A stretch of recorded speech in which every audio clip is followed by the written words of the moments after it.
इतिहास पुराणाभ्याम वेदम सौपब्रह्मयेत् बिभेत्यल्पश्रुताद् वेदः मामयं प्रतरिष्यति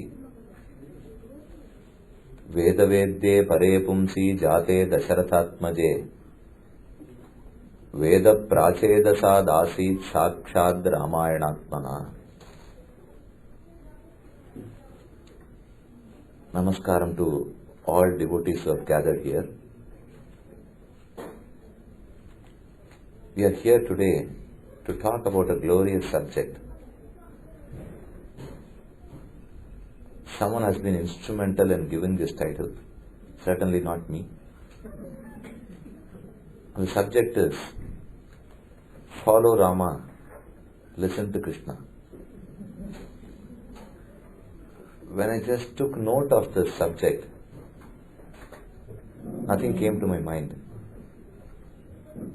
as to why is there a difference between the two avatars and what could possibly be the content of this subject. Let's try together to unveil the mystery. Shastras, which are the Vedas and the Upanishads, they form the baseline for the concept of Atmans. We are born here in this samsara. We need to live. There are some guidance given by the Shastras as the way we need to live. Although there are many complex scriptures in the name of Vedas and Upanishads, they are simplified and made easily understandable by the Itihasas and Puranas, the great epics and the mythology. There are two epics, Mahabharata and Sri Ramayana, and 18 Puranas. These are a treasure of information. We get to know the way we can live in this material world and also the means to leave this material world towards the eternal. We are not aware of all the means and all the places in this world. But the rishis, who are much more informed and wiser than us, they had discussed and recorded all those contents in the Itihasas and Puranas. Itihasa Purana is in fact a laboratory demonstration done by Sriman Narayana. We read theory. That does not suffice. One has to enter the laboratory and work for himself, do experiments to get to know, to reinforce the theory that we read. Similarly, if Vedas can be taken as the theory, the practical part of it is the Itihasa and Purana. Bhagavan himself incarnates and he behaves as a role model to all of us. All that he did, his pastimes, his glorious qualities, his divine attributes are all listed and recorded in the Itihasas and Puranas. So, the only job remaining is for us to open the book, read through them and just follow. But that is the most difficult job today. There are a lot of books available. I even buy them, but I don't open them. Instead, if we have a simple way as to easily understand the contents of many books, of pages and pages of books, assimilate them, try to follow at least a few, then we would all be benefited.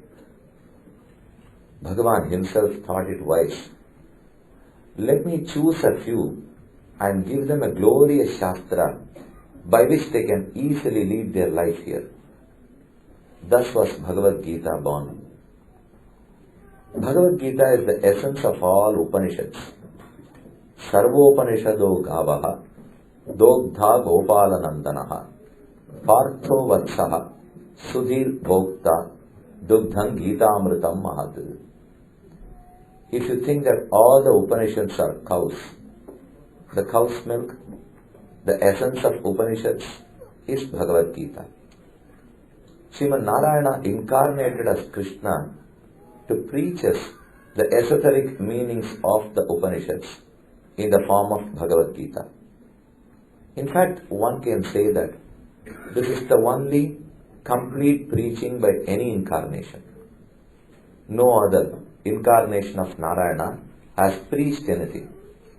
So Bhagavad Gita gains importance, and it is the priority of all as it is the essence of the Upanishads, and it has been preached by none other than the Lord Himself.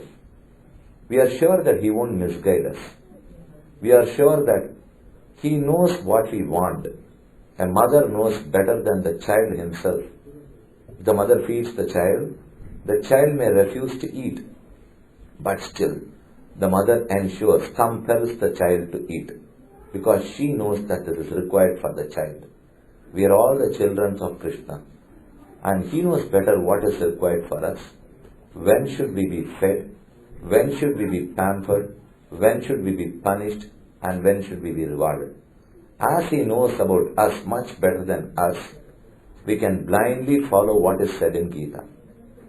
So listen to Gita, listen to Krishna, to know what this world is all about, and to understand how to practice, how to lead this life. This much is sure. Bhagavad Gita is a part of Mahabharata, which is again an Itihasa. As I earlier said that Vedas are the part of theory and the Itihasa Puranas are a part of practical, Bhagavad Gita is very, very practical. It's realistic. It can be practiced any day, not only in the battlefield of Kurukshetra, but also in this material world. So Bhagavad Gita is a guiding light to all of us. But unfortunately, there is a confusion here. The catch is, did Krishna conduct himself as per Bhagavad Gita? He preached so much. Did he practice for himself? Krishna may have or might not have. But Rama practiced everything. Whatever is said in Gita was put to practice by Sri Rama. Rama Avatara was before Sri Krishna Avatara. There is one important reason to it. If I preach something, unless I practice some of those preachings, none would listen to me. Nobody would listen to me. I need to practice some, experience it for myself, enjoy it for myself, and then share my experience with others. It will work. It will be successful. If Krishna had born earlier and started preaching, nobody would have believed in him. Rama conducted everything. He practiced all the virtues, the dharmas in this world. He only preached later on as Krishna Avatara. Do we not delegate a job? Do we not bifurcate a job and do it jointly? Similarly, Narayana took two jobs in his hand. One was to practice, the other was to preach. And he took two incarnations to accomplish that goal. One incarnation was Sri Rama Avatara, where he practiced a lot. Another incarnation was Sri Krishna Avatara, where he preached a lot. As he practiced in Rama Avatara, we follow his practice. As he preached in Krishna Avatara, we listen to his preaching and then follow accordingly. But just by listening to preachings, one cannot follow. You are told to cook by many cookbooks. We all buy books today. Just by reading the book, you can't cook. You have to keep the book, try cooking, spoil it once or twice, and then only you will learn to cook. So unless you experiment, nothing in the book can be put to use. So Rama thought, let me first incarnate and do everything, and then incarnate as Krishna and preach everything. That's why we have today's topic, follow Rama as he did, as he practiced. Listen to Krishna as he preached. This is the right meaning. But if you misunderstand the meaning as Rama is the right one who practiced, But we can't practice what Krishna practiced because he lied, he stole butter, and he married 16,108 girls. So of course we cannot practice Krishna. We can't follow Krishna. One can follow Rama. The moment I tell the name Rama, Satyam will come to your mind. It is just straightforwardness, honesty, truth, truth and truth. This is what comes to your mind. But the moment I tell you about Krishna, all these do not come to our mind. What comes to our mind is, it's just joy, enjoyment. Anubhavam nu solrame. It is that Anubhavam that comes to my mind. So Rama Avatara is Anushtana Pradhana Avatara. Krishna Avatara is Anubhava Pradhana Avatara. The predominant factor in Rama Avatara is practice, Anushtana Pradhana. But predominantly in Krishna, it is joy, it is experience, Anubhava Pradhana. Anushtanam and Anubhavam both are required. One cannot go without Anushtanam, one cannot go without enjoyment. If you keep on performing some austerities, you will get bored. You have to enjoy life. If you just enjoy, you won't get liberated. You need to practice. So Rama and Krishna together gave this great message to us. But unfortunately, we also cannot say this. In this birth let me do one, and in the next birth let me continue with the second. We don't have that option. We have to do it together only. Rama and Krishna can do as Rama or Krishna. They recognize and remember their earlier births. We do not. Krishna and Gita says that Bahuni me vyatitani janmani tavacharjuna tanyakam veda sarvani natvam vedha parantapa. O Arjuna, many births are past for you. So am I. Many births have passed for me. Bahuni me vyatitani janmani. Vyatitani, past. Janmani, many births have passed. Tavacharjuna, so many births have passed for you too. Bahuni me vyatitani janmani. Tavacharjuna. Tanyaham veda sarvani. But I am reminded of, I can recall, I can remember all my births, whereas you cannot. We don't remember our births, whereas Krishna remembers all his earlier births. Why our earlier births? We don't remember what we did in the age of 5 or 10. We don't. We remember only for the past 10 years, and we conveniently forget many.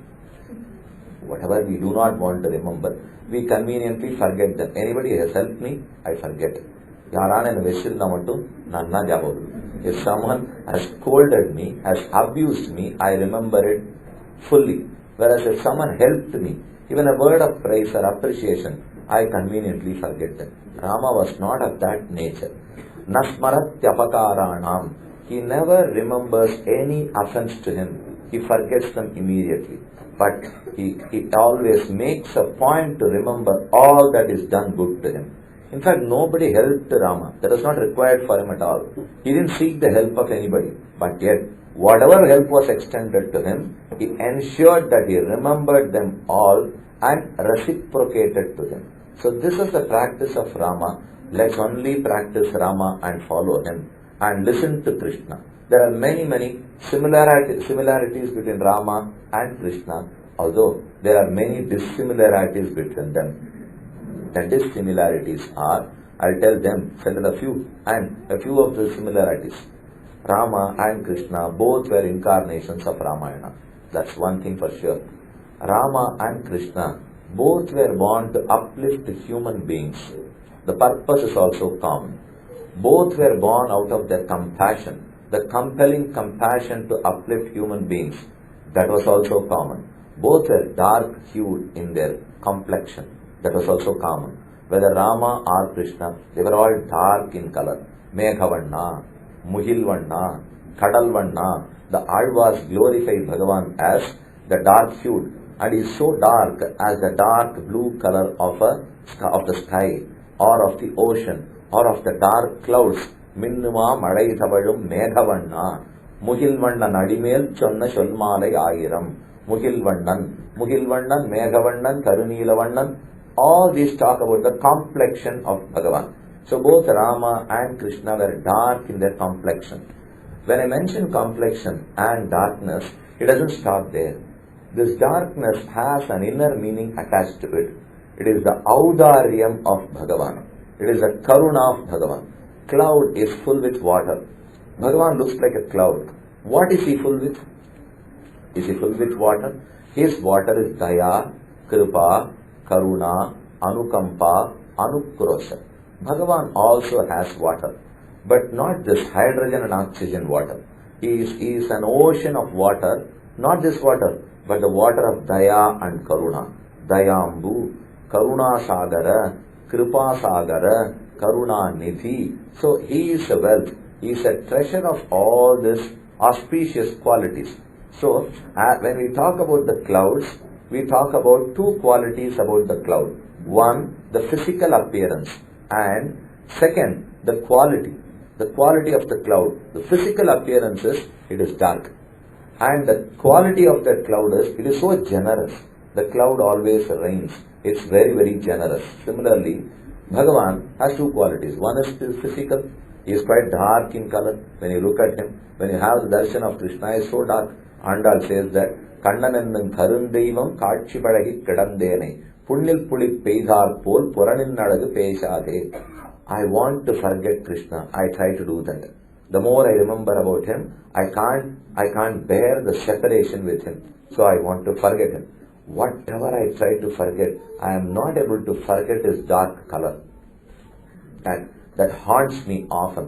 அதனாலதான் ஆண்டாள் பாசுரத்தில் சொல்லச்சே கண்ணன் என்னும் கருந்தெய்வம் is a கருப்பு தெய்வம், dark தெய்வம். நம்ம சில பேர் கருப்பா இருக்கா, someone is dark, we say he is dark. தமிழ்ல ஒன்று சொல்லுவோம், ரொம்ப கருப்பா இருந்தான்னு சொல்லுவோம், கருப்பு அப்படிங்கிற மாதிரி கருப்பு. Krishna was so dark in color, that was his physical appearance. But the quality is his generosity, his audaryam, which his clouds can never are no parallel to him. The clouds cannot equal to him at all. The clouds are also generous, but till they finish, till they complete, till they exhaust the water in them. Whereas to Krishna, the water is never exhausted at all. He is always generous. Audaryam is generosity. Bhagavan has audaryam. He is so generous. Not only he gives other benefits, but he gives himself to us. You go to Karpaka Vriksham, the wish-granting tree, plead anything from Karpaka Vriksham, it will give you. But if you call Karpaka Vriksham to your garden, it won't come. You go to Kamadhenu, the wish-granting cow, it will give you whatever you request from it. You call Kamadhenu to your yard, it won't come. It will stay where it is. Whereas go to Krishna, plead anything from him, he will give you. Request him to come home, he is more happy to come home. Rather than giving other material benefits, he is so happy to follow us. Gauryatha Sutavatsala. As an affectionate cow follows the calf, Bhagavan would also follow us home. So there is a difference between the cloud and Krishna, but the similarity is both are dark and both are generous. Why I gave you this example was both Rama and Krishna were dark. Dark not only in their physical appearance, but in their generosity.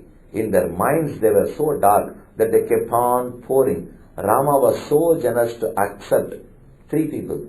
In spite of the fact that Guha was a hunter, in spite of the fact that Sugriva was a monkey, in spite of the fact that Vibhishana was a Rakshasa, Bhagavan never thought twice before accepting them into his fold.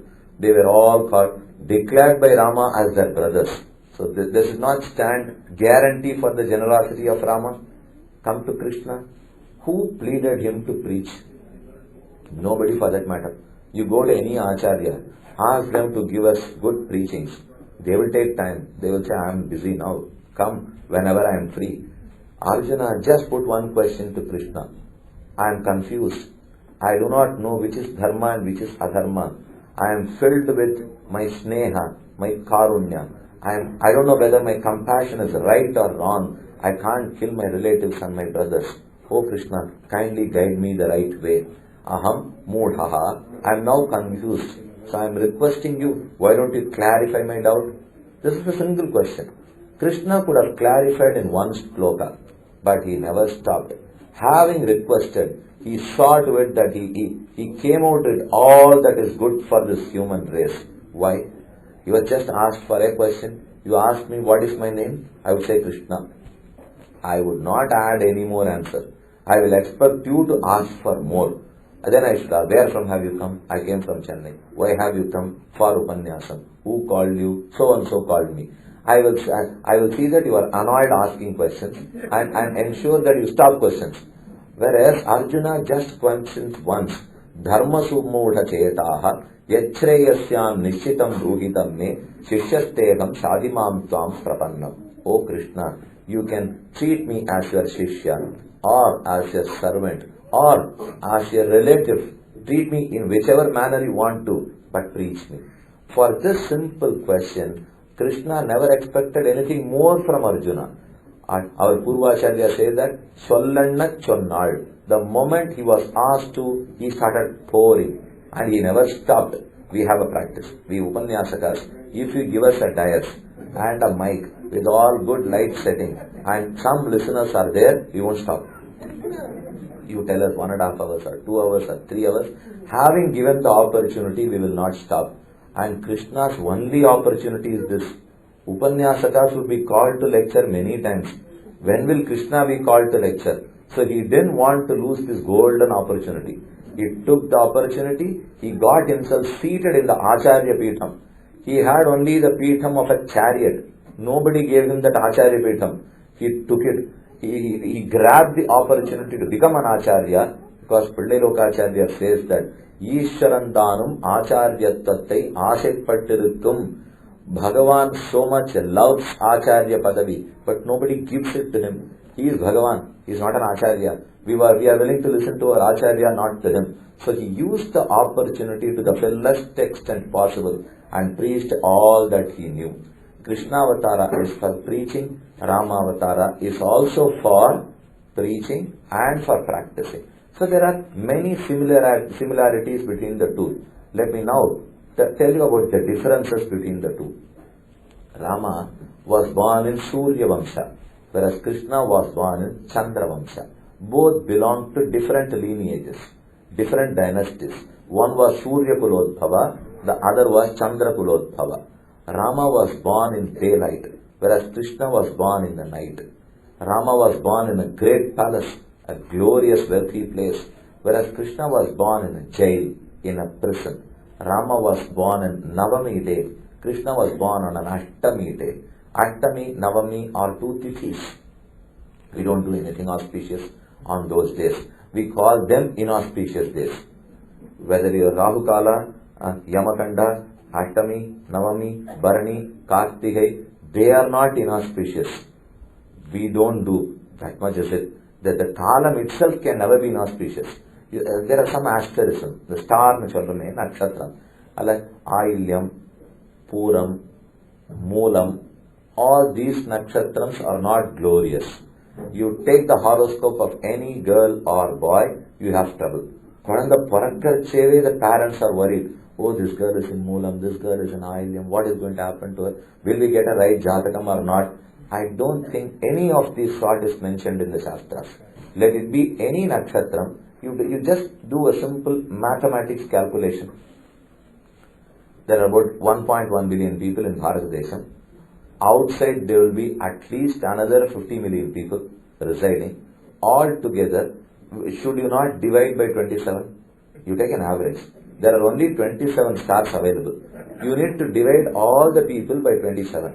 And the average would be around 4 crores, 40 million. So if 40 million people are in Ailyam, will all of them not get married at all? Or will all be in Moola Nakshatram? So Moolam na innathu nadakkum, Ailyam na innathu nadakkum na. These are all disbeliefs.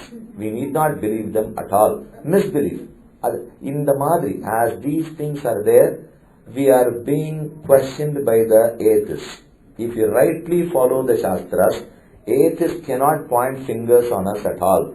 We wrongly interpret them. We misinterpret them and give room for them to question us. We need not do at all. If we see somebody, a widow, coming before us, then the person will not get out of his home. He will go back. Adukku shakuna sariyalla. I came out of my room, a widow came, or a girl who had a malady, who did not have any child for the past 10 years, so she came. Some function at home, we don't allow them to participate. We don't allow them to touch a child. We don't allow them to sing a lullaby in the cradle. We do so many things that is atrocious. Not required at all. A widow is equal to a sannyasi. Because in males we call sannyasi. They take sannyasa ashrama, which is asceticism, the final ashrama. A widow almost lives like that. But for the case that she does not wear that saffron robe, else, as far as her sensual organs go, she controls all of them.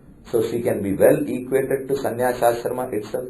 So we must know the inner right interpretive meanings of all the shastras and not misinterpret them. We misinterpret and also blame our Purvacharyas for that. They didn't tell any of these things. They wrote the right thing. We only misinterpreted. Bhagavan divided into 4. Chadurvarnyam maya srittam gunakarma vibhagashaha. These are Brahmins who do this. These are Kshatriyas who do this. And did he subdivide it into 400? He never did that. He only divided based on the occupation, the quality into 4. But now, within Brahmins you find 100. Within Kshatriyas you find 100. So the Shastras, they just show us the path, but we are so good in laying many more paths. We are not interested with restricted to one path at all. So between Rama and Krishna, they were born in Ashtami and Navami. You know why? Ashtami, Navami went and pleaded to Bhagavan, when will you make us auspicious? Are we the cursed 2 tithis? When will we become Mangala tithis? Bhagavan said, let me take birth, but I don't assure you whether even after that these people will believe in that or not. I will be born. So Krishna was born in Ashtami tithi and Rama was born in Navami tithi. Similarly, Bharani, Kartikai. Bharani nakshatram, Kartika nakshatrama, Moola nakshatrama, today's Moola. Manavala Mamunikal's Nakshatra is Moola. He was the last of our Purvacharya Parampara. Then you go Vaikashi, many people don't like Vishakha. They don't glorify Tiruvadarai. Tiruvadarai is an okay star, not something great. But Tiruvadarai is not Ramanujare Avatarita. So, why I mention all this is, you will have to divide by 27. There is no other go. So, many people would be born in all these nakshatrams or tithis. Ashtami le Kandanam, in Navami, Rama was born. Tithi Ashtami, Tithi Navami. This is a difference. Krishna in Ashtami star and Rama in Navami star. For everything, Rama had one. His birthplace was same and where he grew was the same place. His parents were same when he was born and the parents were same when he grew. He married only one girl, Sita. His arrow was only one, not a second arrow. And his words were always one. He never had the 2 tongues. He had one. Whereas in Krishna, Ekajanajanmani Krishna Bhave Dve Mataraucha Pitaraucha Kule Api Dve. Krishna was born in Mathura but grew in Gokula. When he was born, Vasudeva and Devaki were his parents. But when he grew, Nandagopala and Yashoda were his parents. When he was born, he belonged to the Kshatriyas. When he grew, he became a Vaishya. When he was born in Mathura Nagara, according to being a Kshatriya, he married Rukminitaya. As he grew to be a Vaishya, he married Satyabhama and Nappinai. Not only that, Dara, Ekadara Vratatvam is Rama's great character. Ekadara is single wife, whereas to Krishna, not one wife, 16,108 wives. Andal ஒரு பாசுரத்தில் சொல்லுகிறார், 16,000 தேவிமார் பார்த்திருப்ப பொதுவாக உண்பதனை புக்குனி உண்டக்கால் 16,000 தேவிமார். So not one wife he was blessed with. He married 16,100 girls. So all these are the dissimilarities between Rama and Krishna. But we are not here to call out all the dissimilarities and just keep debating. We are here to follow both, to follow Rama and to listen to Krishna. I am going to mention to you some shlokas from Bhagavad Gita and show instances from Ramayana as to how they were just practiced. Gita says something, Rama practices. Let's listen to Gita and follow Rama. I'll go kandam by kandam. There are 6 kandams in Ramayana: Balakanda, Ayodhya Kanda, Aranya Kanda, Kishkindha Kanda, Sundara Kanda, and lastly Yuddha Kanda. The first Kanda, Balakanda, let us take one episode, the meeting of Parashurama and Rama. Rama and Parashurama met. One question by youngsters, by kids, would always be, Parashurama is also an incarnation of Narayana. Rama is also an incarnation of Ramayana. How did they meet? This will be one question, which is that they are very curious to know. They are inquisitive to know. Bhagavad Avatarams, the incarnations of Bhagavan, can be classified. They can be categorized as the main avatarams. The Swarupa Avatara, he himself descends. That is known as the Pradhana Avatara, the primary avatarams. There is another set known as the secondary avatara, which is a supplementary avatara. He never descends. He stays at Srivaikuntha. He is there everywhere. He is there. He chooses some enlightened souls, some blessed souls, Atmans, Jivatman, not Paramatma. He chooses some Jivatmans and he blesses his Shakti on that Jivatman. So that Jivatman is also an avatara, but not the primary avatara of Narayana, but the secondary avatara of Narayana. This is known as Amukhya avatara or Apradhana avatara or Gauna avatara. Gauna, Apradhana, they all stand for the secondary avataras. So primary avatara, where Narayana himself descends. The secondary avataras known as Avesha avatara. He never descends. He chooses some blessed souls and he blesses them with his Shakti. And even there is a sub-classification. There are two types of blessings. One, choose a soul and bless him with all his Shakti. There is another type, choose a noble soul and bless him with that Shakti required for a specific mission. That avatara has to do something specific. The avatara will be concluded then. It's over. Whatever is the required Shakti for that, Bhagavan blesses only that. So one, the primary classification was primary avatara and the secondary avatara. Again, further sub-classification was between, in that secondary avatara, Swarupa Avesha avatara and Shakti Avesha avatara. Swarupa Avesha is blessing all the power. Shakti Avesha is blessing specific required power. Now we have totally three categories. Bhagavad Avatara, Pradhana Avatara, then Swarupa Avesha Avatara, lastly Shakti Avesha Avatara. If I give you some examples of this, you will immediately understand that. Bhagavad Avatara, Rama Avatara, Krishna Avatara, Narasimha Avatara, Vamana Avatara, Matsya Avatara, Kurma Avatara are all his own avatarams. They are the primary avatarams. And Avesha Avatara, Parashurama Avatara is an Avesha Avatara.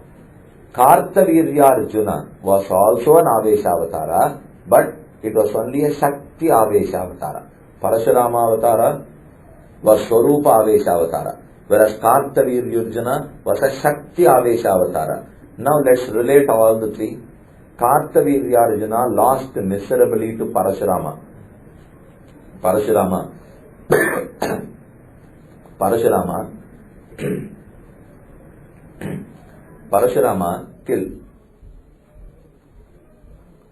Parashurama killed 21 Kshatriya kings. Out of them, one was Kartavirya Arjuna. So Kartavirya Arjuna lost to Parashurama, and in turn, Parashurama is losing to Rama now. So Rama, the primary avatara, won over Parashurama, who was a Swarupa Avesha avatara.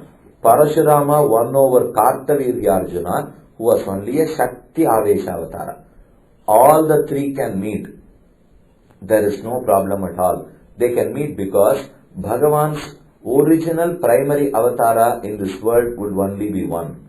At any given point in time, he would descend as one avatara only. He won't be in two or three avatarams and they won't meet with each other. The others would only be Jivatmans and they would be Swarupa or Shakti Avesha avatara. So that is the background between this meeting of Parashurama and Sri Rama. Vedanta Desika, in his Dashavatara Stotram, he says that Rosha Rama Karuna Kakutstha.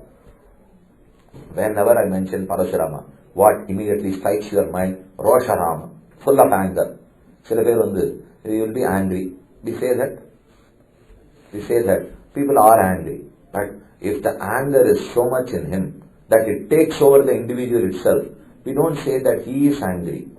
We will say that he is anger. So that is the difference between telling that he is angry or he is anger. ரொம்ப கோபமா இருக்கார், அவரே கோபம். ரெண்டுத்துக்கு வித்தியாசம் இருக்கு இல்லையா? அவர் கோபமா இருக்காருன்னு சொன்னா கோபம் is a quality of that individual.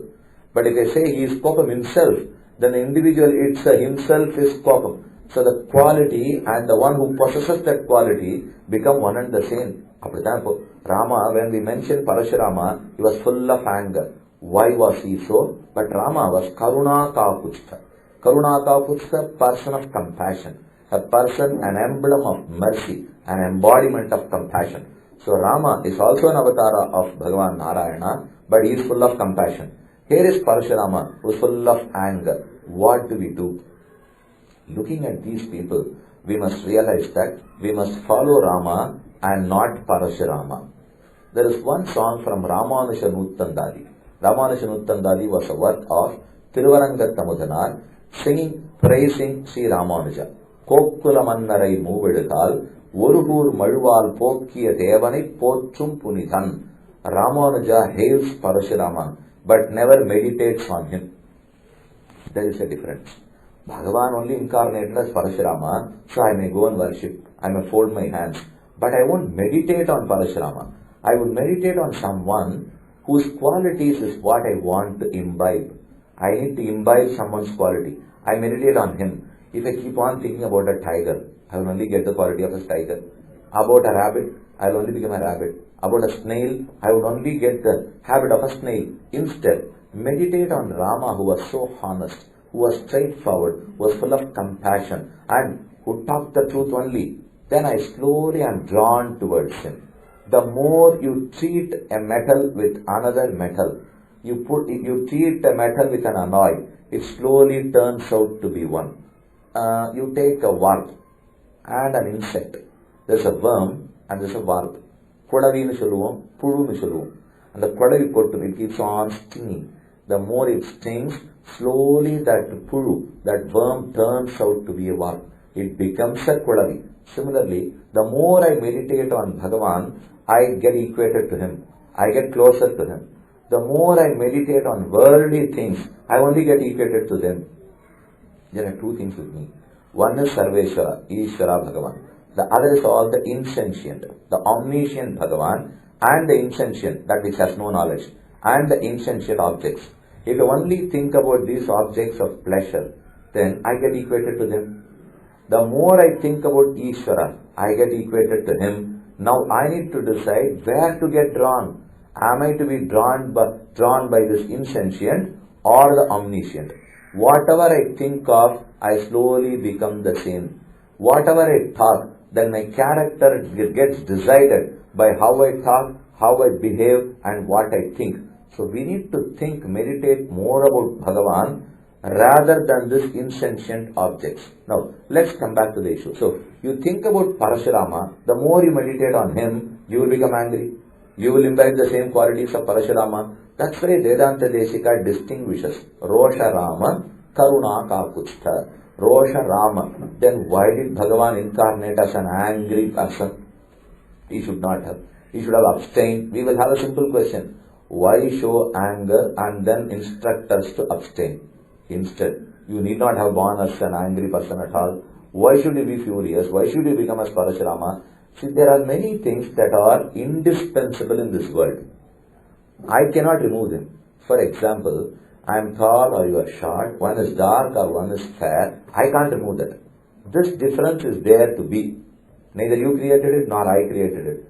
Neither you can remove it nor I can remove it. But what we all jointly can achieve is, based on this difference, let's not discriminate. This is what we can achieve. You are a girl, you are a male, you are a female. One is a boy, one is a girl. Nobody questions, why am I born as a boy? Why am I born as a girl? You can be. Whatever you are born, you can be. But at the end of it, you should not be discriminated whether you are a boy or a girl, whether you are short or tall, whether you are a Brahmana or a Kshatriya. So don't try to remove the differences per se. They may not be possible. We would be unsuccessful in our attempt. But attempt only to equate all. Let's understand that we are all equal, we are all Atmans, we all enjoy the same, we are all the same hair, we all enjoy the same benefits, privileges to be quite close to the divine. Nale, be it Rama Avatara or Krishna Avatara, we can meditate. But if it's Parashurama Avatara, even though it's an incarnation of Sriman Narayana, I would stay away. I would only fold my arms and not meditate on him. But I would certainly meditate on Sri Rama Avatara. As he was full of compassion, and to me, to imbibe his qualities, I meditate on him. One was Rosha Rama, other was Karuna Kakutsta. Rama also was angry at times. But he was not anger at all. He was not anger. He was not the quality anger. But he too, at times, he took upon anger in himself. He was never angry. தமிழ்ல ஒன்று சொல்லுவார்கள், கோவமே போ அப்படின்னா போயிடுமா, கோவமே வா அப்படின்னா வருமா. Rama controlled anger to that extent that he can command anger to leave. He can command anger to come. Whereas in our case, anger will command us. Anger பார்த்து போனா நம்ம ஓடுவோம், அது மாட்டு வானா நம்ம வந்துருப்போம். அதனால அதனுடைய கண்ட்ரோல்ல நாம இருக்குமே தவிர we don't control anger. So Parashurama can be taken as a classic example of the shloka in Gita, Kama Yeshaha, Krodha Yeshaha, Rajoguna Samudbhavaha, Vidhi Yenamika Vairinam Mahashanaha, Mahapapma, Jahishatrum Mahavaho. O valorous Arjuna, try to win over these two. Kama Yeshaha, Krodha Yeshaha, Rajoguna Samudbhavaha. Rajoguna gives birth to two gunas, Kama and Krodha. Kama is desire. Krodha is the anger born as a result of desire. Wherever you find people furious, wherever you find people quarreling, wherever you find them so angry, you will certainly find a desire which has not been fulfilled underlying. But for that, one cannot be furious at all. There must be some unfulfilled promise, or there must be some unfulfilled desire. Only that would result as Krodha. Kama bhavati Krodha. From Kama it transforms to Krodha. Without Kama, which is desire or attachment, there can be no Krodha at all. Kruddho hanyatu gurunapi. This is a very, very dangerous statement. The Dharma Shastra in Sanskrit says that Kruddho hanyat gurunapi. A person who is a Kruddha, who is very, very angry, he would kill even his guru. He won't hesitate to kill his guru even. Kruddho hanyat gurunapi. So we must abstain. We must control our kopa. Are we able to? We are able to, but after yelling. We yell, we shout, we slap, we get panicky, we become restless, we do everything, and then now I have to control my anger. There's no point at all. You should control it before it erupts, not after. And controlling of kopam, you may say so, that is, yes, I have controlled anger for the past 8 hours. That's good. How did you do that? I was sleeping. I could have done. So that is not control. When you are provoked, you must control. Control of kopa is when you get provoked, then you must be able to control kopa. அதனால தூங்கிட்டு இருந்துச்சேவோ மயக்கமா இருக்கிறச்சேவோ நான் கோபமே படலே அப்படிங்கிறது அர்த்தமே கிடையாது. So Krishna says Kama Yesha, Krodha Yesha. One is Kama and the other is Kopa. Rajoguna Samudbhavaha. They are a product of a guna in us. We have 3 gunas, Sattva Guna, Rajoguna and Tamo Guna. The quality of serenity is Sattva Guna. The quality of activity is Rajoguna. The quality of inertia is Tamo Guna. These 3 are there. Again, I didn't create, nor you did create it. Nobody created. It is there with us always. So Rajoguna is with us. We cannot remove it totally. That's not possible. It's going to remain till our last breath. Before we reach Vaikuntham, we shed this body, and along with this body, Sattvam, Rajas and Tamas all would die. All would wither. Till such time, we have to live with it. There are certain diseases which I have to live with. I can't get cured at all. Many doctors are philosophers. You go to them, you will be prescribed medicine for the first week. You consume the medicine, you are not cured, go back to him. The next week he will change. Maybe this does not work well for your chemistry, let me change it. So he would change. I consume another, but I was not cured. Went back to him in the 3rd week. He changed. 4th week I didn't go. Not because I was cured, but I got used to my disease. That's the reason why I didn't go back to him. But the doctors would presume that my patient was cured. He is never. And moreover, if they are not able to cure something, finally they would say, try to live with it. Learn to live with it. This is what philosophers say initially. Let's not waste so much of money and then get to know. Medical cylinder. He went to the hospital, got admitted. It was 1 month of porata. He fought through his life and he spent almost millions with him. Lastly, the doctor said, it's out of our control. Now pray to God. I could have done it early. Why now? Why after spending all this? So poor, if we get treated, yes. If you are lucky enough, you will get cured. If you are not lucky enough, then we have to pray to God. Instead, be lucky or not lucky, you can pray to God. Not necessary that only when you are in danger, you need to pray to God. You can pray to Him always.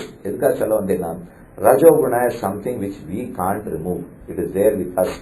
The product of Rajoguna is Kama and Krodha. The example for Kama was Ravana in Ramayana.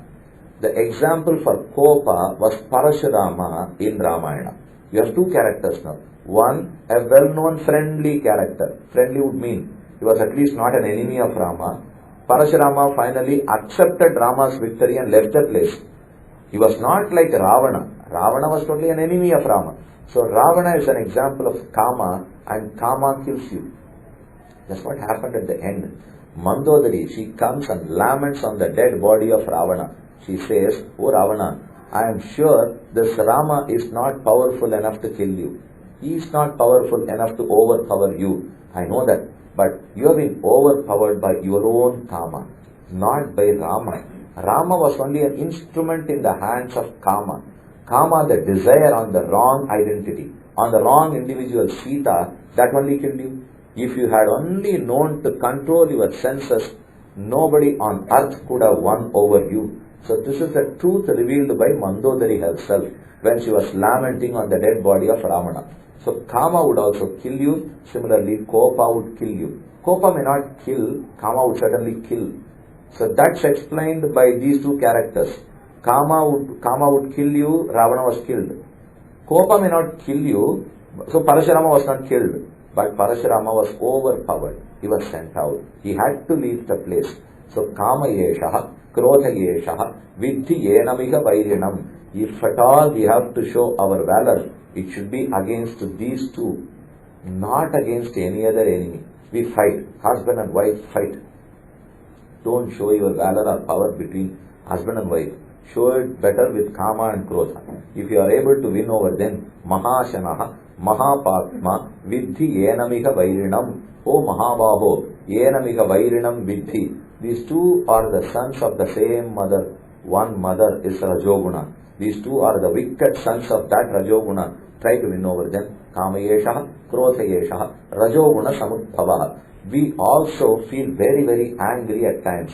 Is it totally wrong? How to control? Is blood pressure due to anger or anger due to blood pressure? Is there any research publication on this? நான் கோவமா இருக்கிறதுனால BP ஏறிடுறதா இல்ல BP ஏறினதுனால நான் கோவமா இருக்கேன்னா? We don't do. This is known as Bijankura Nyaya. Is the plant out of the seed or the seed from the plant? We don't know. We need to control both. How to control this? To control anger, one has to control Kama, desire itself. Without controlling you can't treat fever alone. You have to treat the underlying disease. Fever, temperature is only a symptom of some underlying disease. You can have crocin or paracetamol once in 4 hours. That's not going to cure the disease at all. You need to treat the disease with an antibiotic. So the symptom is anger, whereas the underlying disease is Kama. Unless you treat Kama, it's too difficult. How to treat Kama? To treat Kama, there are some simple methods that are prescribed by Gita itself and that have been followed by Rama even. Rama was very, very intimate to all his citizens. He had desire with all. He was attached to all his citizens, to his wife, to his brothers and one and all. But he never compromised practicing Dharma Shastra for the sake of this attachment. Although Rama was so much attached to his parents and to all his citizens, when there was a question about Dharma Shastra, about following the words of his father, he prioritized that and not this. And we can have attachments, that is not wrong at all. As much as this attachment or desire does not need me to compromise on any dharma, I am willing to follow them. But if it would make me to compromise on a dharma, in lieu of this I need to do something else which I would abstain from. So you can be attached, not at the cost of dharma. What is the dharma? The dharmas mentioned in Manu Dharma Shastra, in the Itihasas, in Puranas, we must not compromise on them at all. You need to come. I will give you one example. There was procession in Sri Lanka. Sri Lanka is a glorious divination, and number one is known for his parapadu. His great parapadu is his procession. Sri Parashar Bhatta was an acharya in the period. He was a contemporary of Bhagavad Rama himself, although he was much younger to him. Parashar Bhatta was following the procession. It was 5:45 p.m. in the evening. You have to perform Sandhyavandanam, but the procession was not over. It's going to take another half an hour. The Shishyas of Parashar Bhatta mentioned to him, they reminded him, it's time for Sandhyavandanam, can we go back? But Bhatta said, I am not supposed to, I can't leave Perumal. He has to reach inside the Sanctum Sanctorum. Unless that happens, I can't get away from the place. But Shishya said, is it not a sin to abstain from Sandhyavandanam in its right time? Should we not go back? அப்ப butter சொல்றார், இன்னைக்கு ஒரு நாள் பெருமாள் பின்னாடி போனதுக்கு சந்தியாவந்தனத்துக்கு நாழி கழிச்சு ஆயிட்டதுனாலே சித்திரகுப்தன் கணக்கெழுத மாட்டான். Chitragupta is the accountant of Yama Dharmaraja. He accounts it very properly, all our punyams and papams. Now we are going to commit a sin by violating the rule that I need to perform Sandhyavandanam at 5:45. I am going to violate. If I violate, I will be debited with the papa. Will I be debited today? As I followed the procession of Ranganatha, which is a more important dharma to me.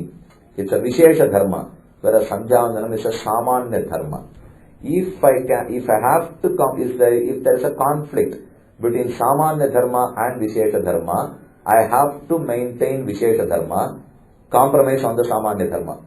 But never take it that even without a conflict you can compromise. That is not what I am telling you here at all. If there is no conflict, you will have to perform all the dharmas. Only if there is a conflict, you can compromise, and definitely the Vishesha dharma would precede over all the Samanya dharmas. For example, you know about Ambarisha and his Charitra. Ambarisha fasts on Ekadashi day and he completes the Vratam on the Dwadashi day. Durvasa once came, he visited Ambarisha. Ambarisha was supposed to complete his fasting at 8:30 a.m. on Dwadashi day. Durvasa came at 7:30. He said, let me have a holy dip in the nearby river. Wait for me. I'll come and join you. Our friend waited. It was 8:20, 8:25. Next 5 minutes, if he does not eat anything, then it's going to be breaking the fast. He didn't know what to do. He was in a fixed mood. This is known as Dharma Sankatam. There are two dharmas here. We call Dharma Sankatam in a different sense. That is not Dharma Sankatam. There must be two dharmas. Both must be dharmas and they must conflict. I am only given a choice to choose between the two. Then that is Dharma Sankatam. Nama solradella, one is dharma, one is adharma. That is not Dharma Sankatam at all. Both have to be Dharma Sankatam dharmas. So one dharma is to complete the fasting by Dwadashi, the prescribed hour. Other dharma is you can't eat. Making an Atiti wait. Is a guest to you. So, you have to have food along with him. You can't make him wait. So this is a dharma. This is also a dharma. Now Ambarisha had to decide. He decided to drink water. Drinking water would not violate Atithyam. Atithyam is feeding the guest. Drinking water would not violate that. But drinking water is consuming something.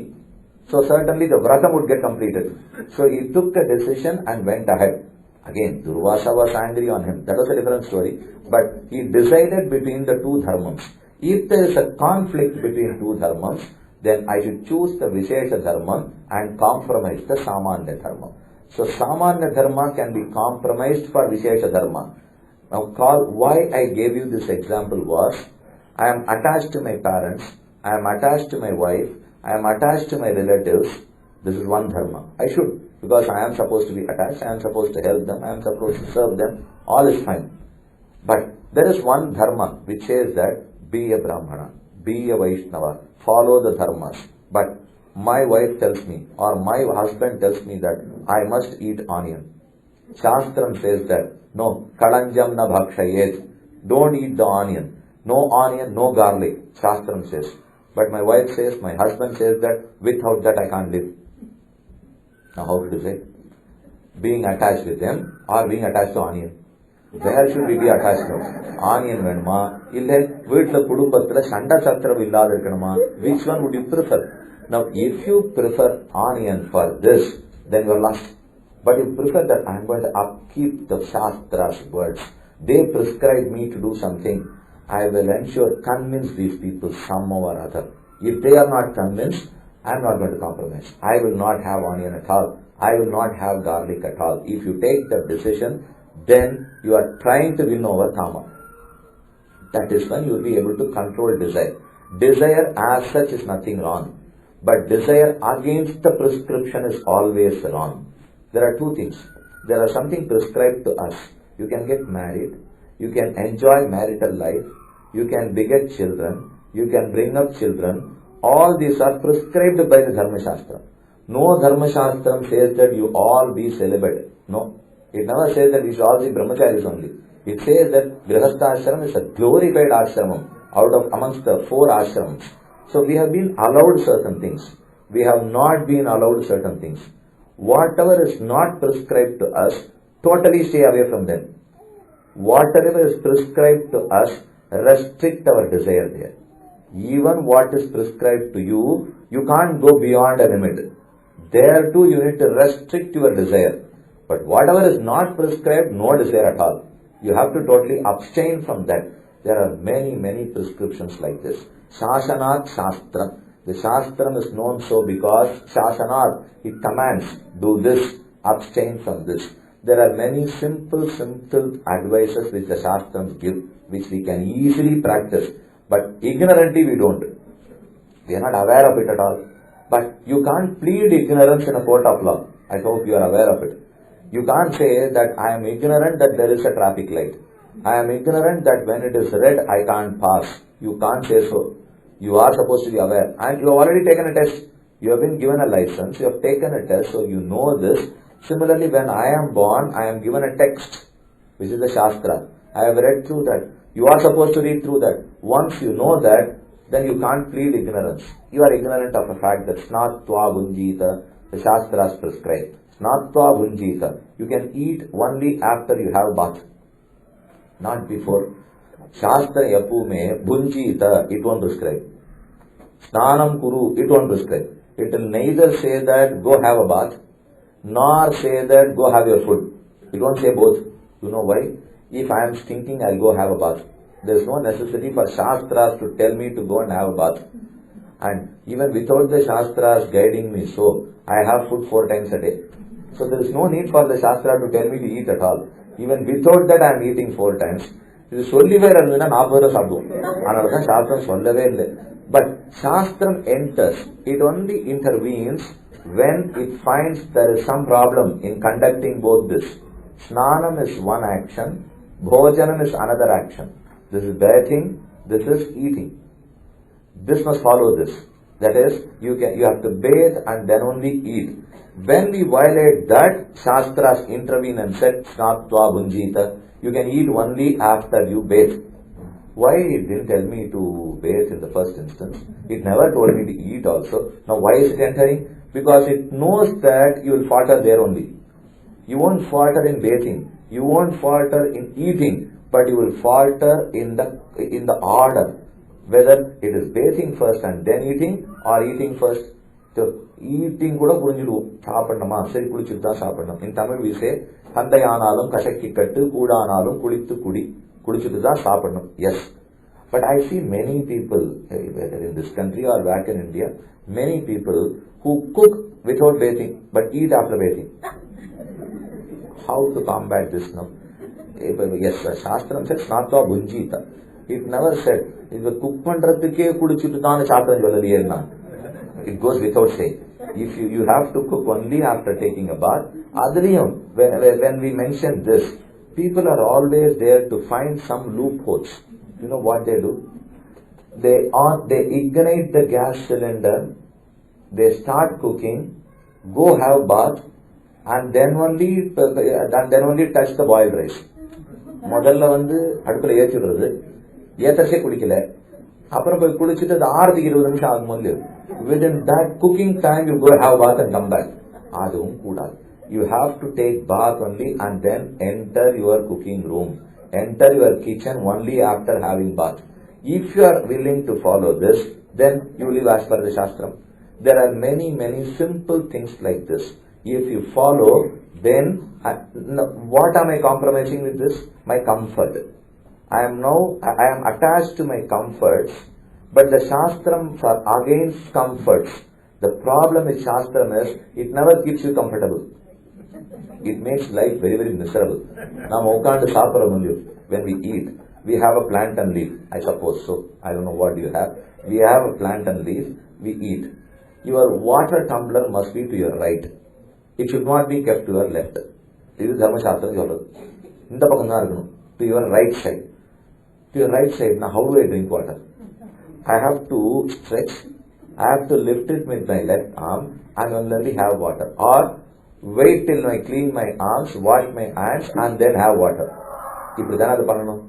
Instead, why can't I take water with my right hand? Anyhow, I am eating with my right hand. This is quite close to me. Why don't I take it? This is comfortable to me. Whereas Shastrams are against comforts. Say they don't allow you to do that. Don't do this. Don't keep it to your left. At least if it accepted that, it was okay with me. Keep the tumbler to my left. Let me have it with the left hand. No, that doesn't accept. So it is putting us to a test. Are you able to win over that attachment? Are you able to control that simple wrong practice? If you are able to, then Bhagavan is happy. You have done your practice as per my advice. He is too happy in small things. If you are able to compromise on those small things, the way Krishna is so happy. He is so happy with small things. And why don't we do? He is not asking us to remain a brahmachari. He didn't tell me not to get children. He didn't tell me not to buy a home. He didn't tell me not to go to work. Everything he has compromised. But he gives me another set of prescription. Do this, and abstain from this. Why not I do? If I do that, then I have listened to Krishna and followed Rama. If I don't do, then I have neither listened to Krishna nor followed Rama. Kama yeshaha, krodha yeshaha, rajoguna samudbhavaha. So the example for Kama is Ravana, for Krodha is Parashurama. To win over this, one has to control. Slowly control and get detached. You have to be attached, at the same time detached. Like water on a lotus leaf. Water on a Padmapatra ivambhasa. Krishna gives this example in Gita. Padmapatra, lotus leaf. Ambhas, water. Water on a lotus leaf remains on the leaf, but leaves through no trace when it's removed. When it leaves the leaf, it leaves no trace at all. Was it not attached? Is it not detached? It was attached, at the same time detached. So we must also know to live an attached as well as a detached life. Rama was attached to all his citizens, but he suddenly detached and went exile. You can't believe how much Rama was attached to his citizens. When Dasharatha wanted to coronate Rama, he called for all the citizens of Ayodhya. They all gathered. They assembled and told Dasharatha, Bahavo nrupa kalyana gunaha putrasya santite. O Dasharatha, your son Rama has so many immense qualities, has countless auspicious qualities. We are so fond of him. We would like him to be our king, not you. You can run. Aneka varsha vasra vruddhastamasi parthiva. O Dasharatha, you have ruled for long. You can leave the throne. Leave it to Rama. So at that point, all the citizens represent to Dasharatha. Vyasaneshu manishyanam vrisham bhavati dukkhita. Utsaveshu cha sarveshu piteva paritushyati. Rama is one of our family members. If we have some mishappening in our family, he feels sorry before my mother. If there is some occasion to celebrate, he is happy before my father. Vyasaneshu manishyanam vrisham bhavati dukkhita. Utsaveshu cha sarveshu piteva paritushyati. To anyone who has lost his mother, Rama would be his mother. To anyone who has lost his father, Rama is ever willing to act as a father. To anyone who has lost a servant, Rama would serve. To anyone who has lost a savior, Rama would save. He was intimate to all. Then how did he leave that kingdom? If he was so intimate, he should have said that. He didn't, because he knew that Pitruvakya Paripalanam was more priority to him. The priority was Dharma Shastra. Then you have to detach yourself. Snap the ties. As this is not just compromising, it is choosing the right path. Nale kamayeshaha krodhayeshaha rajoguna samudbhavaha. This is the shloka of Krishna. We listen to it. But Rama followed that shloka. He was quite attached, at the same time detached. Parashurama is an example of such an anger. An example of Kama was Ravana. Kamayesha krodhayeshaha. This was in Balakanda. Let's go further to Ayodhya Kanda, to the second Kanda. In Ayodhya Kanda, you all know that Rama left the forest. He lived in Ayodhya. From there he leaves Ayodhya and reaches the place of Guha. His place was known as Sringiberapura. It is even today in the banks of river Ganges. It's a great place, and Ganges is so broad there. You go stand there, you will be awestruck by the length and breadth of Ganges that flows in Sringiberapura. Guha was a hunter by birth. He came and offered something to Rama. Rama did not accept it. He said, I am not here to accept fruits from you. I am not here to accept roots from you. I am here to accept your love, your affection, your devotion towards me, not these material things which you offer to me. This is the practice demonstrated by Rama. Krishna says, Patram, Pushpam, Phalam, Toyam, Yome Bhaktya Prayachati, Tadaham Bhaktipadritam Ashnami Prayatatmanaha. O Arjuna, let anyone offer me Patram, a piece of leaf, Pushpam, a single flower, Phalam, a plantain, a banana, a fruit, Phalam Toyam, just a pot of water. Patram, Pushpam, Phalam, Toyam, Yome Bhaktya Prayachati. What is offered does not matter at all, but the underlying bhakti matters. Did he offer with true devotion? If he had offered with true devotion, I accept it. Apatram pushpam phalantoyam yome bhaktya prayachati tadaham bhaktipadakam asnami. I consume, I accept. Prayatatmanaha. I accept it with so much of pleasure. I am so moved and pleased to accept whatever you offer. It may be unworthy even. That pushpam may not be worth 10 rupees. The pot of water which you gave may not be even worth a rupee, but still Krishna is so fond of that. So Krishna gives the way that is very accessible to anybody. Not that I have to be rich to please Krishna. That's not required. Alvar in one of the songs, he says that Parivadu Leeshanai Padi Virivadu Mevadu Uriviye Pirivahayanni Annir Zoi Purivaduvum Puhai Puve Parivadu Leeshanai Padi. Don't think that pleasing Bhagavan is a difficult job. Not at all. He is a Swaratha. He is not a Duraratha. He is a Swaratha. Swaratha is you can perform puja very easily. Does he demand for 3 or 4 hours of puja? Not at all. It's just half an hour. Today is a holiday to me. I am going to perform puja for 1.5 hours. He accepts. Today I have job. I have to go a bit early. So is half an hour okay? More than okay. Please do at least half an hour. Today there is some guest in the family. I won't be able to perform. Very much pleased. I was only expecting this to happen. So whether you perform for 2 hours or for half an hour or for no puja, Bhagavan never expects. If he says no or he demands that no, I am not going to accept half an hour. Shastram says it's 1 hour. Why don't you do? He is aware of the fact that next day he won't be offered puja at all. So Bhagavan will never commit this mistake. அரைமணி பண்றியா பண்ணு, 4 மணி பண்றியா பண்ணு, பண்ணவே மாட்டியா ரொம்ப திருப்தி அப்படின்னு கேட்டு பரிவது ஈசனை பாடி விரிவது மேவலுருவீர் புரிவகை என்ன நன்னீர் தூய் புரிவதுவும் புகைப்பூவே. Let it be any pushpam, any flower, any fruit, anything, but offer it with true devotion. Don't offer something to Perumal expecting something in return. Don't do that. That is impurity. But pure devotion is offer it for the sake of offering. He is my master, I am his servant. I have to accomplish my goal. My goal is to serve him. You serve him, he is happy. The only goal is he being pleased. If he is pleased, Bhagavan Mukhollasam, Archana Panna Pongo. You go to the temple, the priest will ask you, Gotranjallu, Sutranjallu, Enna Chalano, Archana Panna, Bhagavat Prithyatham, Mukhollasattukaha. Abdini Chalavalu. Mukhollasam is, once he chants all the 108 names and we listen to them with absolute devotion, Bhagavan is very pleased. If you see at his face, then it will be glow. It will just be brilliant. And the path go, and that must be your goal. That's the only objective. Not by performing something he is going to pay. If I pay 1 lakh today, tomorrow, when I sign a contract, will I be successful? That's not what for bhakti is. That's impure bhakti. That bhakti is condemned by all the Shastras. தூய பெருநீர் யமுனைத்துறவன் தூயமா மாலகொண்டு சூட்டு நன்மாலகள் தூயனவேந்தி விண்ணோர்கள் நன்னீராட்டி. Whatever you offer to him, devotion is more important than the worth. It is worthy because of its devotion, not because of the monetary value that is attached to it.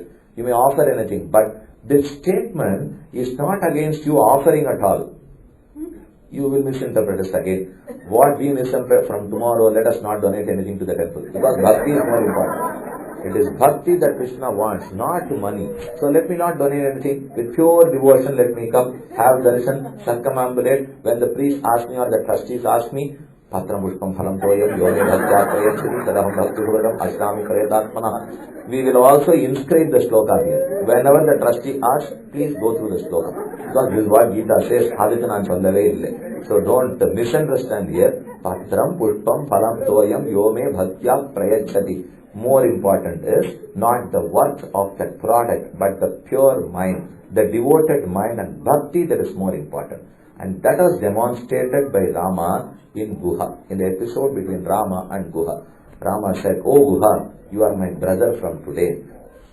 Ninnodum Ivaranom, Pinnu Kunbu Shulvan Mahanodum Aruvaranom, Ahanamar Kazal Ayya Ninnodum Eduvaranom." We became 5 brothers with Guha. We are 6 with Sugriva, and we are 7 now with Vibhishana. Rama accepted into his fold a monkey, a hunter, a Rakshasa.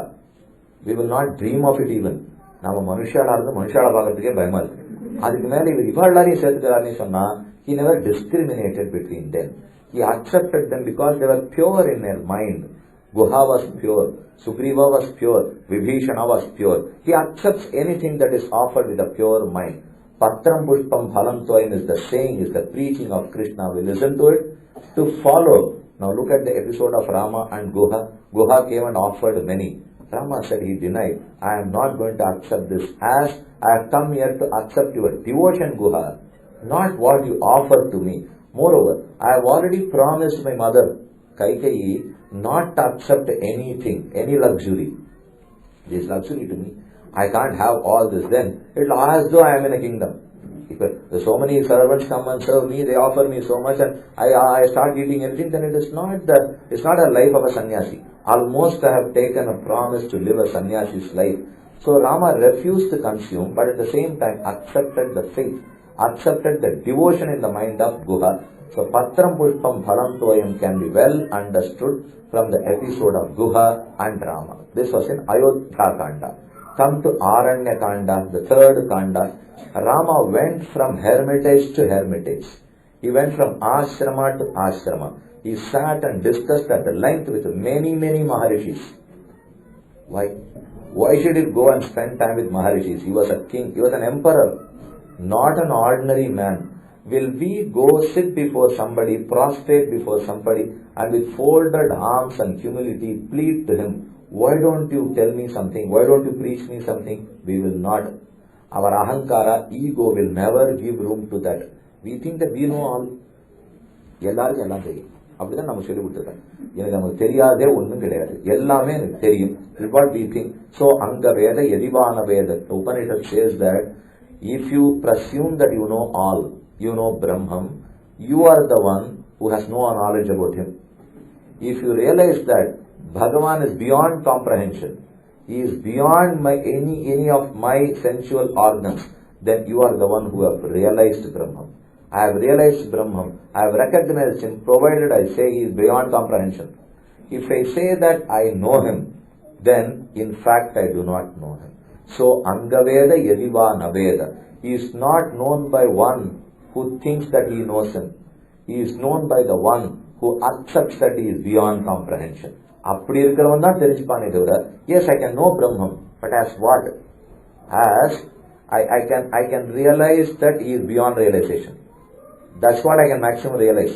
நம்ம பெருமாளை தெரியும் என்ன தெரியும், நான் தெரிஞ்சுக்க முடியாதுன்னு தெரியும், இவ்வளவுதான் எனக்கு தெரியும். What all I know about Brahman is that he is beyond me. Yato vacho nivartante aprapya manasasaha. Vak and manas are not capable enough to touch him. to reach him or make him understand to us. So we need to go prostrate, get to know more and more, learn more and more from learned scholars, learn from many, learn many texts from one person, and listen to many, think, reflect, and then come to a decision and follow that path. Tad viddhi pranipatena pariprasnena sevaya upadekshanti te jnanam jnaninaha tattvadarishinaha. This is a glorious verse from Bhagavad Gita. Krishna says, "Oh Arjuna, go prostrate before great souls, before Vidwans. First from them, tad viddhi pranipatena pariprasnena sevaya." Pranipatena, perform namaskaram to them. Pariprasnena, you go around them and with folded arms, request from them. Pariprasnena, sevaya, serve them for 6 months before you ask a question. If you want to raise a question to your master, to your acharya, serve him for 6 months. Then ask a question. But we now today see that people all have only questions. Whether we have answers or not, or whether we have learnt any book or not, you don't even open. Before that we have questions. That is what is amazing here. We don't open any book, but I have all sorts of questions. படிச்சுட்டு தானே கேள்வி கேட்கணும். இப்போ ஒரு பாடத்தை படிக்கிறோம், படிச்சுட்டு சந்தேகம் வந்தா கேள்வி கேட்கலாம். A person comes and sits in a chemistry class, the portion is yet to begin, the class is yet to begin. You start asking questions.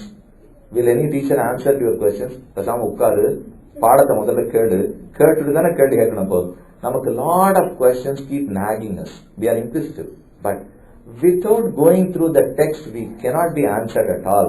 You need to spend time. Don't think that suddenly in 10 or 15 minutes you are going to become spiritualistic. That is not possible. There is no slipshod way available. There is no shortcut available. You have to read chemistry for 15 years. You have to study physics for 15 years. You have to study spiritualism at least for 50 years. There is no other go. Physics and chemistry is about concrete things, whereas spirituality is about an abstract Atman and Paramatman. If you spend 15 years to know a concrete thing, should you not spend more for abstract? You have to. It's beyond comprehension again. So it takes time. Don't think that it is in a jiffy. It's immediate. That's not possible. So Krishna says that viddhi pranipatena pariprasnena sevaya upadekshanti te jnanam. You go and serve them with your pure mind. Upadekshanti. They will also preach to you. They will teach you. Te jnanam jnaninaha tattvadarishinaha.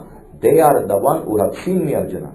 If somebody knows Krishna, it is though all those rishis, all those noble souls, go prostrate to them and listen to them. Arjuna said, can you explain the method of going to them? Krishna said, not certainly the method as you are asking to me now. Not in this method. I am a charioteer, you are the king, you are sitting above me, I am sitting below you, but I am the acharya, you are the shishya. இப்படி மட்டும் கேட்காது. யார்கிட்ட நீ போய் கேட்கணும்னாலும் போய் சேவிச்சு கேட்கணுமே தவிர உன் காலை மேல வச்சுட்டு நான் கீழே உட்காந்து நான் உனக்கு உபதேசம் பண்ணிருக்கேன். Not to any scholar like this. You have committed this mistake to me, I have pardoned you because you are my relative. But the acharyas are never going to forgive you for that. They won't bear with all these atrocities. Tad viddhi pranipadena pariprasnena semaya. Arjuna asked, should I be educated only through an acharya? Why not directly? Krishna denies flatly. You cannot do that. Because the method which I have created is, it is only an acharya who can impart knowledge to you. You cannot read the text and understand for yourself. You may think that you are understanding something, but the moment you close the text, it will all be very, very volatile. Nothing will stay in your mind. Acharya has a method of teaching. You can't do it on your own. Certainly not about spirituality. As we are not much used to it, it is better you have a direct contact with an acharya. Instead of through a book or through any other media, if you are able to sit with an acharya and get to know that, that is the best. Nothing can alternate that. There is no alternate route available for that. There is acharya shishya sambandha. The shishya going to acharya, serving him, and then getting knowledge from him, becoming wiser, is the right practice. Krishna says, oh Arjuna, did you not note my life? I know everything, but still, I underwent a course with Sandipana. It was only a 64-day course, the shortest course available. உலகத்திலேயே யார் ரொம்ப சீக்கிரம் படிச்சு முடிச்சதுன்னா கண்ணன் தான். ஏன்னா அவர் போனார் 64 நாளில் ஆயக்கரைகள் 64 நாள்ல கத்துட்டார். He learned all the 64 arts in 64 days. He completed. But still he did it. He did it because he never wanted to be blamed that he is the one who violated the rule of Acharya Shishya Sambandha. He didn't want to take that blame. So he went through that method. Tad vidyit panipadena pariprasnena sevaya. So is Rama. So this shloka is demonstrated by Rama in Aranyakanda. He goes from one sage to the other, from one sannyasi to the other. He stayed with Sharabhanga, he stays with Sutikshna, he stayed with Agastya Bhrata, then with Agastya, earlier with many sages. With one stage for 6 months, with another stage for 1.5 years, in another hermitage for 2 years. He spent as much as 10.5 years in the Ashrama Mandala. When he entered Gandakaranya, the first one he met was Sharabhanga, then on Sutikshna. Then he spent 10.5 years in a complete circle. He returns to Sutikshna, then requests Sutikshna, I have learnt a lot from all these people. And they have disseminated knowledge to me. Only now I feel confident that I can rule this kingdom.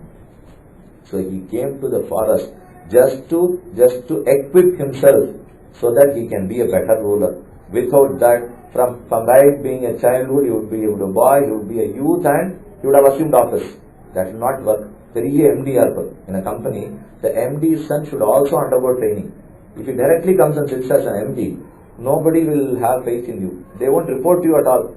நம்ம பிரச்சனைகள் புரியவே போறதில்லை, இவர் நேரம் வந்து உட்காந்துட்டார், நான் சொன்னா கேட்க போறதில்லை, பேசவே வேண்டாம் போ அப்படின்னு முடிவு பண்ணுவார்.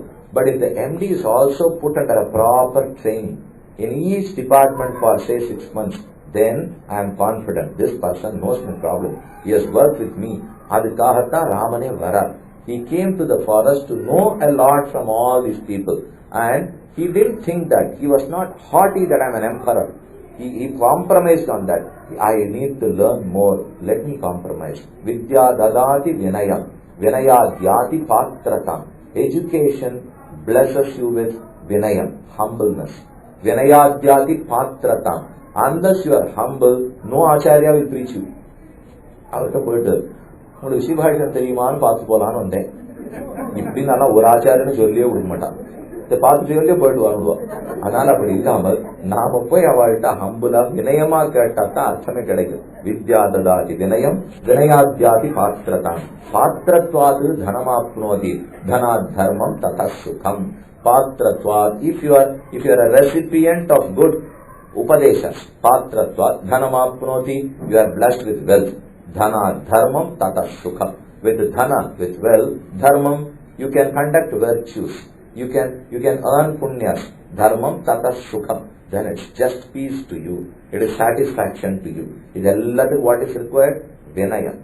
Vinayam, go to an acharya, prostrate before him and request from him. Tad vidhi pranipatena, Rama demonstrated it. He went from hermitage to hermitage, from one sannyasi to another sannyasi. He learnt a lot. Anale, if Rama is not found in his harem, or Rama is not found in his palace, where do we go and find him? He would be found, and his head would be in the lotus feet of some munivar. அங்கதான் போயிருப்பாராம். If Rama is found, he listens to a lot. Bahuksudanam, Vriddhanam, Brahmananam, Upasita. Brahmananam, Upasita. Rama listens to the great sages many times, many sages, and with the same sage, the same scripture many times. So, Bahushrutanam, Viddhanam, Brahmananam, Upasita.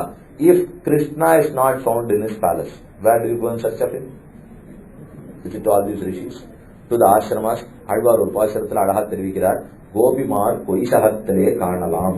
பொய்சகம்னா முந்தானை தலைப்புன்னு அர்த்தம். எங்கேயான கண்ணனை காணோம்னா பாருங்கோ, ஏதான ஒரு கோபியினுடைய முந்தான தலைப்புல கண்ணன் இருப்பாரு, போய் பாருங்கன்னா அதுக்கு தான் follow Rama, listen to Krishna. அதனாலதான் நீங்க தலைப்பே போட்டது. இப்போ you can follow Rama but only listen to Krishna. Krishna says தத்வித்ய பிரணிபாதேன பரிப்ரஷ்னேன சேவையா. Rama demonstrates it with all the hermitages. Anale, this is another in Aranyakanda. Now come to Kishkindha Kanda. In Kishkindha Kanda, he made friends with monkeys, with Sugriva, with Hanuman. He accepted all. Krishna says that, but Vidya Vinaya Sampanne Brahmane Gavi Hastini Sunichaiva Swapakecha Panditaha Samadarishinaha. A Pandita, a learned soul, he only sees everybody equal. He has realized equanimity amidst all the souls. All the Atmans are equal. They are not to be discriminated at all. Equal, they are alike. They are not the same. They are entirely different. Every Atma is different from the other. Every Atma is totally different from Paramatma. But yet, all Atmans are alike. Let him be a monkey, let him be a bear, let him be a human being, or a Rakshasa, or a hunter. Bhagavan never discriminated between these. And Vedanta Desika in his Daya Shatakam says that. He says, Nishadanam Neta, Kapikulapatihi, Kapi Shabari. Let it be Shabari, a hunter woman. Nishadanam Neta, the head of hunters, Guha Peruman. Nishadanam Neta, Kapikulapatihi, the head of monkeys, Sugriva. Let him be anybody. Nishadanam Neta, Kapikulapatihi, Kapi Shabari, Vrajayoshitaha. And all the Vrajastris, the Gopika Stris, with all these people, Rama never discriminated. Krishna never discriminated. And in this episode of Rama making friends with Sugriva and Hanuman, you learn that Vidyavanaya Sampanne Brahmane Gavi Hastini Shunichaiva Shopagecha Panditaha Samadarishinaha. Samadarshanam is very, very important. Samadarshanam can be achieved only if you follow a method. The method is how you look at it, the angle through which you look at it. This Atman has two forms. One is, it has two states. Instead of forms, the Atman has two states. One state is along with this body. The other state is without a body. It's known as Nishkrishta Vesha and Vishishta Vesha. Nishkrishta Vesha is an Atman without a body. Vishishta Vesha is an Atman with a body. If you look at Atmans with body, then it's only discrimination. It's only differentiation. If you look at an Atman without a body, only at the true Atman, then there is no discrimination at all. All the Atmans are equal. They are eternal. They are atomic, more atomic than an atom in size. They are full of jnana. They are full of ananda, this eternal bliss, and they are subservient to Paramatma. So these are the determining factors of an Atman. And these factors equate all Atmas. They never discriminate between two. Vidyavanaya Sampanne Brahmane. Krishna says, now try to look at them equally. Vidyavanaya Sampanne Brahmane. A learned Brahmana and an ignorant Brahmana. One who is not mastered the Vedas is ignorant. Vidyavanaya Sampanne Brahmane. Gavi Hastini. Hasti, elephant. Gavi, Go Shabdam stands for cow. So between a cow and an elephant, I don't discriminate because the Atman inside is the same. Is alike and the Atman that are alike. Vidyavanaya Sampanne Brahmane, Gavi, Hastini, Shunichaiva Shopakecha. Between a dog and a dog eater. There is a dog meat eater. There is a dog. Between the two, don't discriminate. Between an elephant and a cow, do not. Between a learned Brahmana and an ignorant, do not. As the Atman inside, all are one and the same. This is the shloka preached by Krishna, whereas Rama demonstrated. He never discriminated between a monkey or a Rakshasa or a hunter. He accepted all of them. This is what we need to know from Kishkindha Kanda. Now come to Sundara Kanda. In Sundara Kanda is the story of Hanuman. Hanuman is an Acharya. Krishna also tells about an Acharya. Hanuman is himself an Acharya. He crosses this ocean. After crossing, he went in search of Sita. He could not get Sita. He couldn't trace Sita. He was quite dejected. He was depressed. Almost whenever I talk to anybody, they say that they were depressed. Why are they depressed? How will they come out of their depression? They take medicine. I don't think medicines are much going to be helpful for any depression at all. When something is mental, you have to treat it mentally only. When something is physical, treat it physically. For a mental problem, how can you treat it physically? For a physical problem, you can treat mentally. But for a mental problem, it is too difficult to treat physically. You medicate somebody. There is no medicine available for your mind. Everything is available only for your body. This mind is totally different. It is in the body, but it is not the body itself. So if you want to treat that mind, it is again by mind, it is by knowledge and becoming wiser, I can come out of depression. Another depression nalo, rejection nalo, of what? And the you are depressed of what?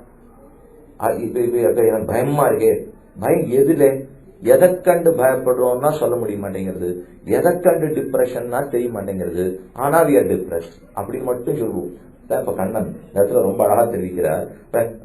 When Hanuman crossed the ocean, he couldn't trace Sita. He felt dejected. He sat on the branch of a tree and thought for a while.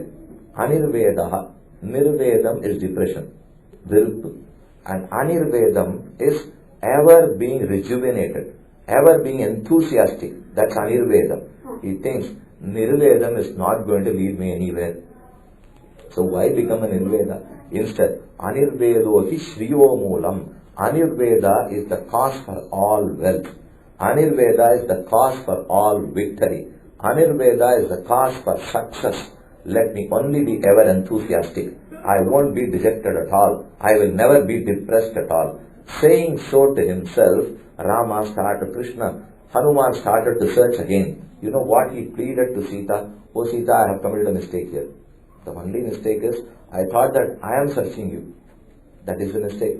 I should have pleaded to you, reveal yourself. That would have been easier. If I think that I am in search of Sita, Sita would think you search. If you can, why don't you search? And Hanuman tried that, but he could not succeed. Then he pleaded to Sita, oh Sita, reveal yourself. Sita immediately reveals. Hanuman at that time, he thinks that I have come on an auspicious mission. I have come on a job sent by Rama.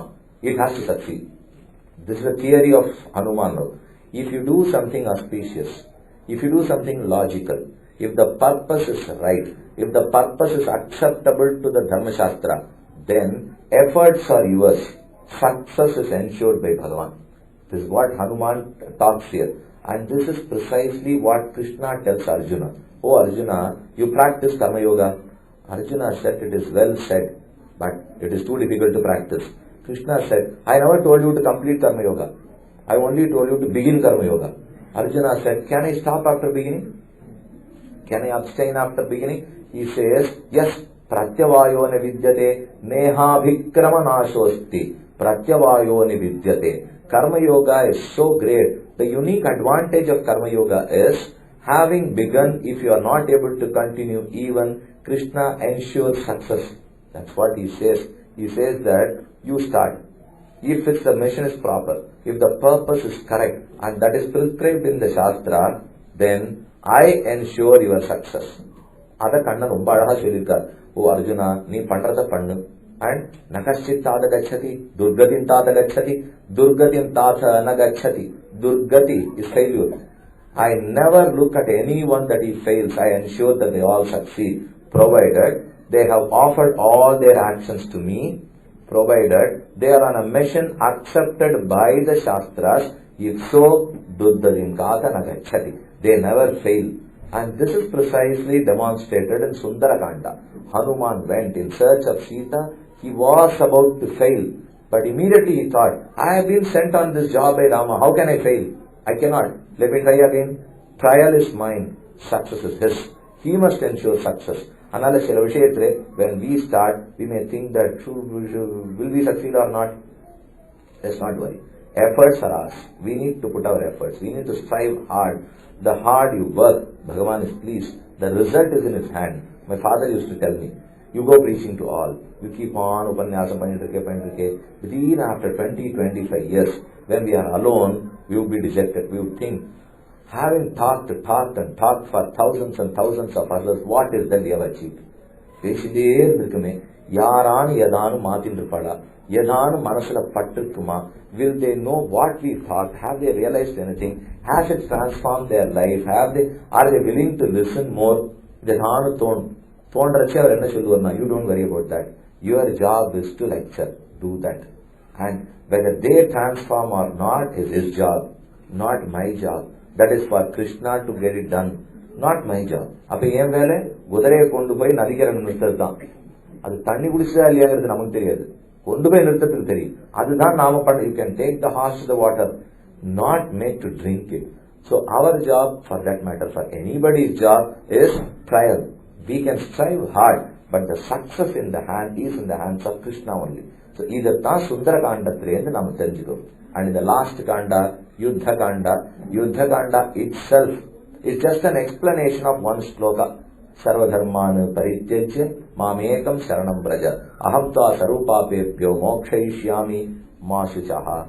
O Arjuna, shed all your inhibitions. Abstain, renounce all the dharmas which you have been practicing. Now wholeheartedly surrender to me. Mamekam sharanam braja. Aham, the all-powerful me. Tva, the mean, weak you. Sarvapapebhyo mokshayishyami. I will release you from the clutches of all the papams. Mashichaha. Don't be concerned.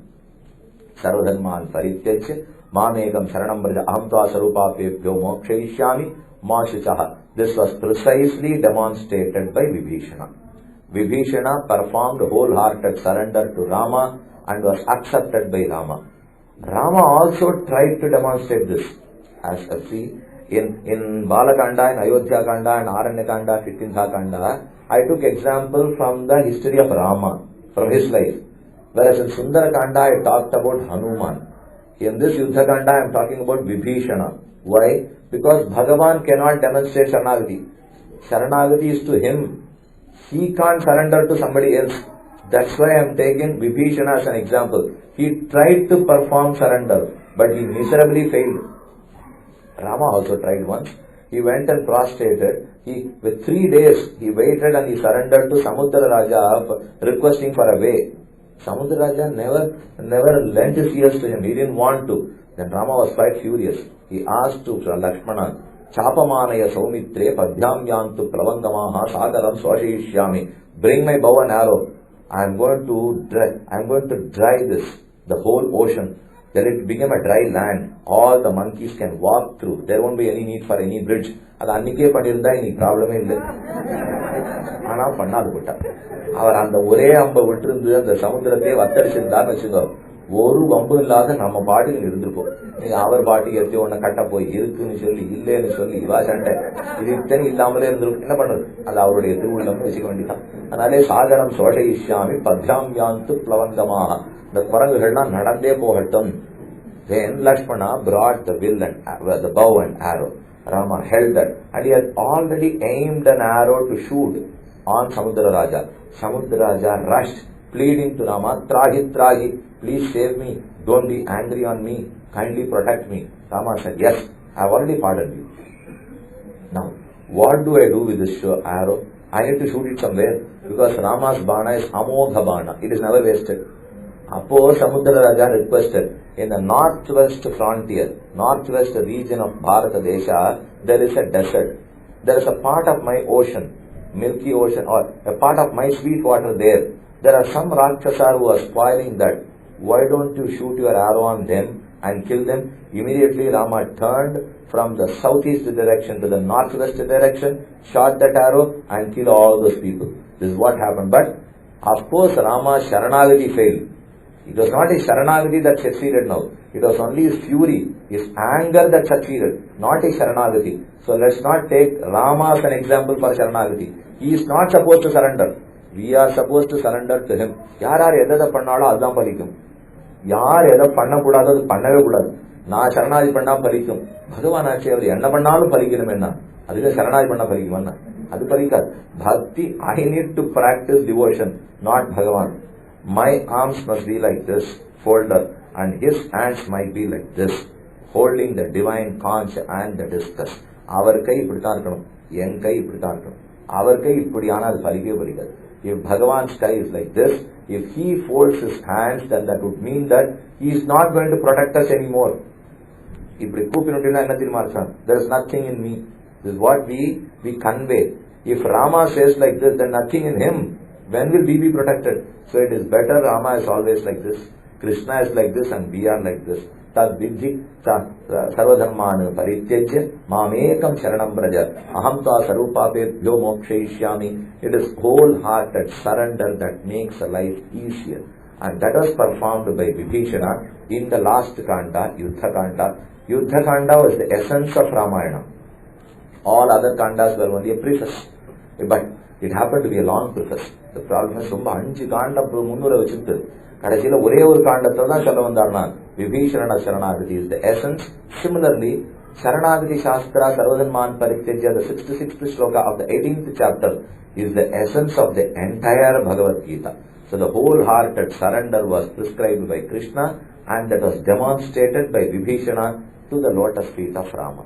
We have dealt with 6 important shlokas and 6 important episodes from the 6 kandas of Ramayana.